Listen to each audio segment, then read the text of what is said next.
Every morning, we all look in the mirror to get ready to go to work, to go anywhere. The first thing you see is your reflection. If you don't like what you see in the morning, you lost the war already. It's not about even liking what you see. It's about looking in the mirror and you may start, man, I feel different. That reflection is not everything. It's a feeling you're supposed to get in life. Once you leave your house, the war begins. In your house, you have some control. And that reflection in the mirror, you have to control that reflection in the mirror. That's how you start your day. If you leave your house feeling like, okay, I can fight. I've established the mentality to fight. You have to discover what your values are.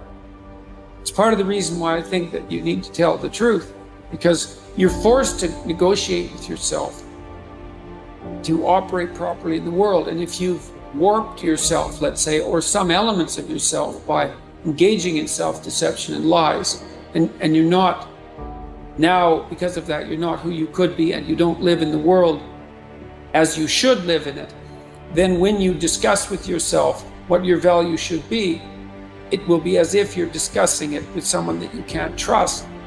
You're haunted by all the opportunities that you missed by not bringing your best at that time. When you could have won, but you didn't win because you allowed life to interfere with that one shot. That's greatness. Greatness is your recall. Greatness is being so aware of the time of life in the second that went by, and you can recall like it was yesterday. Greatness is being able to go back there, not making that same mistake again, and being haunted by it. That is greatness. Most people go through life never discovering what their talents are. Most people never develop their talents.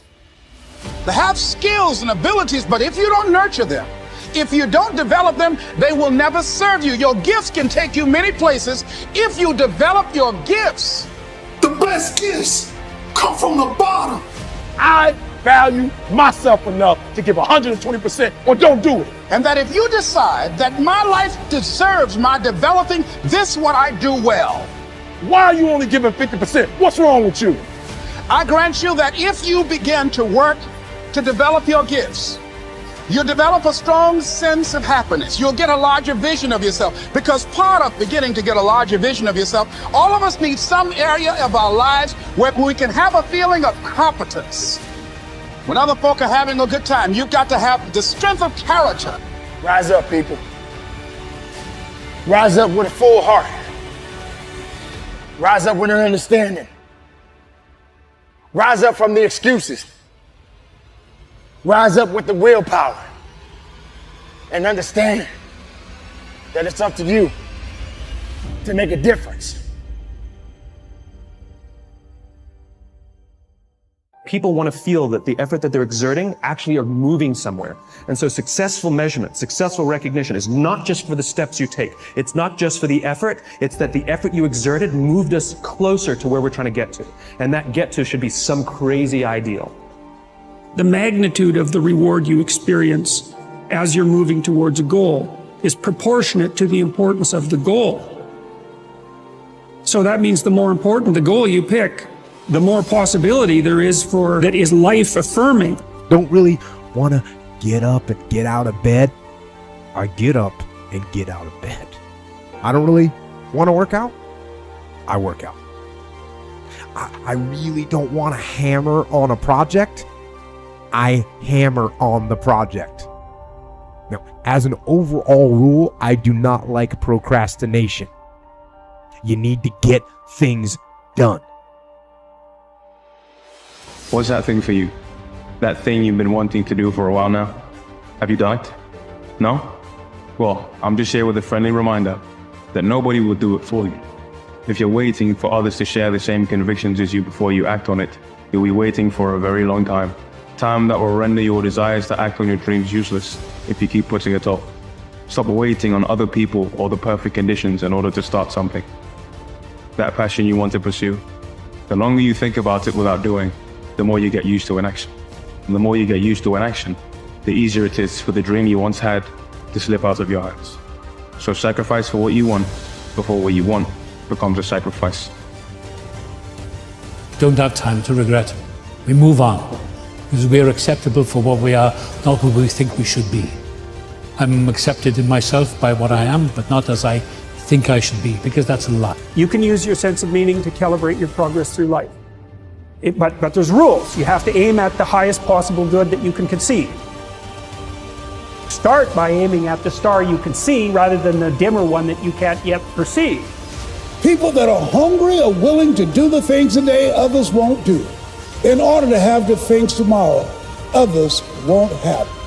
Once you get to that point, you cannot be broken anymore. Find that reason to wake up every day and go get it. Everybody's got a dream. Everybody's got a goal. But when you write your why down, what your why does for you is said, you can't quit. You can't give up. You can't stop. You need to tell you that you owe you something. Your life won't change unless you change. You were put on this earth to do great things.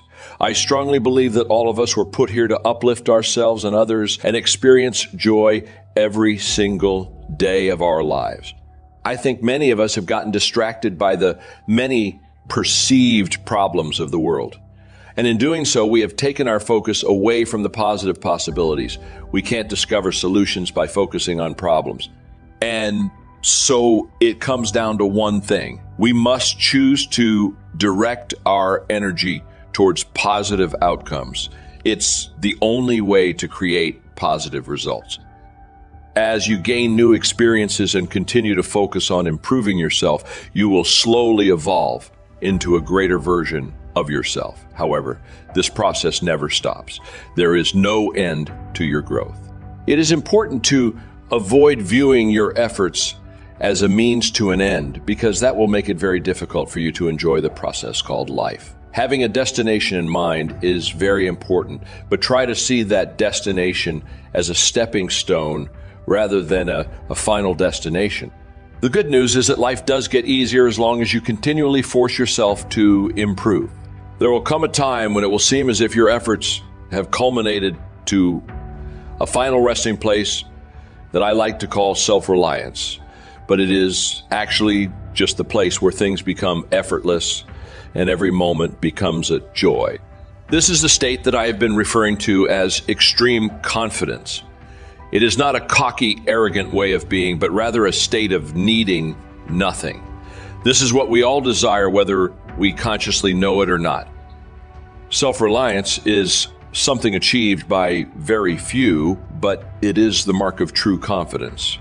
A self-reliant person does not feel the need to impress others with his or her achievements or knowledge. A self-reliant person feels whole and complete and does things for no other reason than wanting to do them. Self-reliance could be described as a lack of ego. This doesn't imply that a self-reliant person is completely enlightened, although they might be, but rather goes to explain that they have reached a point where they are at peace with themselves. This is what most of us really want. When you realize that each area of your life affects each and every other area of your life, you will feel empowered and motivated to take more action. Even the smallest improvement in one area of your life will improve other areas of your life that seem totally unrelated. For example, the food you put in your body affects the chemistry of your brain and makes you feel happier and more energetic. An increase in mood and energy can potentially benefit your social life because you will act more outgoing and enthusiastic. People will want to be around you more because of your positive energy, which could potentially lead to a career opportunity of some sort, which in turn benefits your financial situation, which in turn makes you even happier and more positive, which leads you to make even better choices. One simple decision can change your life forever. Ultimately, you are the creator of your own reality. Decisions. We make them every day. And with every decision we make, good or bad, our lives are defined just a little more because decisions ultimately shape our destiny. Knowing this, why do some of us continue to make questionable decisions? It might seem like the proverbial angel and devil on each shoulder who want to sway you in one direction or the other. Every decision we make is dependent on our values. We make decisions that lean toward pleasure. We also make decisions that move us away from things we've determined are not as pleasurable. The need to avoid pain and seek pleasure drives everything we do.